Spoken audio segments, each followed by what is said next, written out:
भुवनेश्वर आज उत्कल विश्वविद्यालय वाणीविहार परिसर में स्वामी विवेकानंद जयंती तथा जातीय युव दिवस पालित होईछि। एही कार्यक्रम में मुख्यमंत्री श्री मोहन चरण माझी योगदान करी स्वामीजी को राष्ट्र निर्माण आधार और चारित्रिक मूल्यबोधर आधार बोली कहिथिले। स्वामी विवेकानंद जीवनी किपरि युव समाज को प्रेरणा प्रदान करुछि से विषय कहबाकू जाई मुख्यमंत्री कहिथिले जे स्वामी विवेकानंद भारतर युव समाज पई असीम प्रेरणार उत्स। युववर्ग प्रति तांकर अतुट भरोसा थिला एवं से सबुबले कहते जे युव समाज ही भारतर भाग्य परिवर्तन करिपरिबो। स्वामीजींकर प्रदत्त शिक्षा कहले केवल यथार्थ ज्ञान अर्जन किंबा पुथिगत विद्या नुहे, ब्रह्मचर्य श्रद्धा श्रृंखला और आत्मविश्वास को से शिक्षार मूलमंत्र बोली कहते। पाश्चात्य विज्ञान सह वेदांतर समन्वय को से गुरुत्व भाव ग्रहण करथिले बोली मुख्यमंत्री कहिथिले।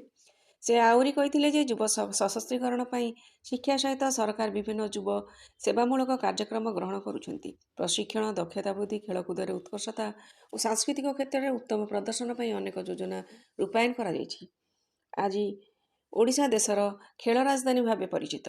यही अवसर में उच्च शिक्षा मंत्री श्री सूर्यवंशी सुरेश कहले जे ओडिशार युववर्ग आज विश्वस्तर में निजर पराकाष्ठा प्रदर्शन करुछंती और भारत सरकार द्वारा आरंभ होइतिबा फिट इंडिया मिशन एक देशव्यापी आंदोलन में परिणत होगा सह प्रत्येक भारतीय को सुस्थ और सफल जीवनशैली निमंते अनुप्राणित करुछि।